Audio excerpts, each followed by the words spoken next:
Platão, Aristóteles, Sócrates, aqueles primeiros filósofos, eles estavam com um anseio, com um desejo de verdade, uma vontade de verdade. Né? E essa vontade de verdade começa a faltar na modernidade. Por quê?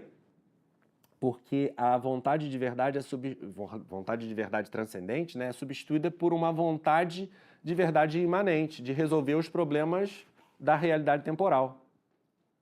O mundo no século XIV conheceu peste negra, cisma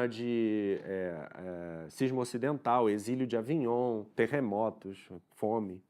Um século terrível na história da igreja. E aí começa o quê? O renascimento, o humanismo, o naturalismo, a voltar, assim, o homem, a vida começa a ficar desastrosa e o homem se esquece de Deus, se preocupa mais em tentar resolver esses problemas do que em se voltar para a realidade espiritual. Então a filosofia vai acompanhar esse movimento da cultura humana, esse movimento da realidade cultural e espiritual que está se separando da transcendência. Os empiristas vão achar que a ideia é uma imagem esvanecida. É a imagem esvanecida. Os racionalistas vão achar que a ideia é uma imagem construída geometricamente. Não tem mais intelecto agente, não tem mais forma. Não tem mais forma real. É a forma lógica da mente projetada na realidade ou é uma forma poética, uma metafórica, né, entre os empiristas britânicos ou entre os racionalistas continentais. E a síntese disso vai ser o quê? Kant. Só que ele vai tentar resolver o problema do buraco do empirismo e do buraco do racionalismo. Mas quando você junta duas coisas incompletas, você forma insuficientes, erradas, você vai fazer uma coisa certa? Não. Aí o que acontece? A emenda sai pior do que o soneto. Kant vai configurar uma metafísica agnóstica, que não pode mais conhecer a Deus, uma ética voluntarista, onde a vontade humana, o imperativo categórico da vontade humana vai se tornar o critério da verdade ética ou moral, e tentando resolver esse impasse, vai criar um sentimento estético e um sentimento teleológico para tentar encontrar o sentido da realidade. Aí, quando você chega na contemporaneidade, a crítica kantiana, que seria a ontologia ou a metafísica, vai dar origem ao positivismo cientificista. A crítica da faculdade do juízo sentimentalista vai dar origem ao romantismo, né? Gnóstico, e a crítica da razão prática vai dar origem ao idealismo alemão, Hegel, Fichte, Schelling, e depois a esquerda hegeliana, o marxismo. E a confluência dessa perda da realidade, dessa perda da transcendência, vai trazer aquelas três grandes figuras, grandes no sentido da tragédia, que representam de Freud, Nietzsche e Marx, né? Freud, Nietzsche e Marx. Então, aí já acabou tudo, aí já está todo o processo do niilismo pós-moderno. Freud com o seu inconsciente, ou seja, a verdadeira realidade é subconsciente, subracional. Marx com a sua dialética, o seu materialismo histórico dialético, a verdadeira realidade é a infraestrutura material econômica. Nietzsche com o seu vitalismo que afirma a ausência de fundamentos e, portanto, um ser humano prepotente, prometeico, que tem que construir os valores do nada sem uma verdade metafísica. Quando junta essas três coisas, a psicanálise, o nietzschianismo, o marxismo, a gente tem a sopa da filosofia contemporânea. Algumas tentativas de responder a isso foram o existencialismo de Kierkegaard, a fenomenologia de Russell, mas muito insuficientes, né? No âmbito católico cristão, o esforço de Leão XIII, dos neotomistas, de resgatarem a filosofia escolástica, especialmente de Santo Tomás. O existencialismo derivado de Heidegger a partir da fenomenologia, que é um esforço para tentar recuperar a objetividade, pelo menos do conhecimento científico, que não seria fundado na subjetividade, mas fundado no próprio âmbito da verdade científica. Depois disso vai existir um existencialismo imanentista, que depois em Sartre vai ser ateu, vai juntar com o marxismo. A gente tem...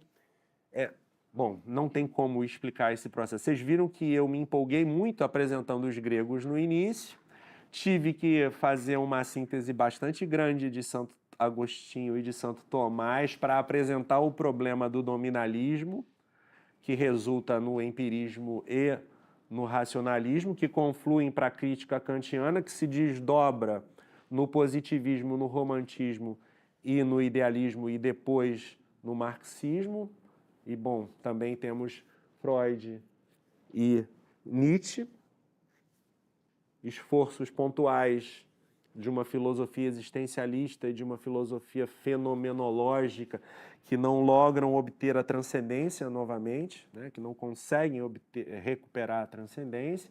O esforço católico do neotomismo malogrado ou prejudicado pela própria veneração dos neoteólogos pela filosofia contemporânea sem critério.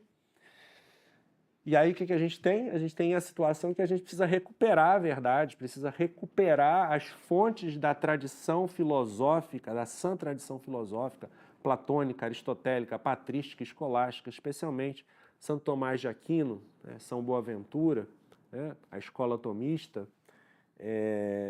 e um ou outro autor que possa também trazer alguma luz. Nós precisamos estudar a história da filosofia não por curiosidade, mas por uma necessidade apostólica, uma necessidade caritativa. Nós precisamos ajudar a esclarecer a mente das pessoas a respeito desse niilismo, desse nadismo. Por que a gente chegou a esse nadismo? Porque nós perdemos o contato com as formas reais, nós perdemos o contato com a alma espiritual, com o intelecto agente, com a imortalidade da alma, ou seja, com a sede de transcendência. Nós vivemos voltados para uma imanência e uma nova teologia que não ajuda muito e que atrapalha, que quis superar o modernismo imanentista, mas não conseguiu também ir muito além. Então a gente precisa recuperar a verdade, ter como o filósofo contemporâneo, que tem bastante coisas interessantes e boas, que é o Xavier Zubiri, que eu estudei. A gente precisa ter vontade de verdade. Uma vontade de verdade, uma abertura à realidade que nos resgate essa sede da transcendência, essa vontade, esse desejo de Deus. O homem tem naturalmente um desejo de Deus, que a revelação vem coroar esse desejo, indicando que Deus nos fez para a vida sobrenatural, certo? Então nós precisamos recuperar o desejo da verdade absoluta, o desejo de buscar a causa primeira. Porque se o homem está tão voltado para o mundo sensível, para o mundo temporal, para as coisas da imanência, o coração adormece, a consciência adormece, o niilismo impera, a depressão aumenta, o suicídio aumenta, a injustiça aumenta, as soluções ideológicas falsas para a injustiça se aproveitam.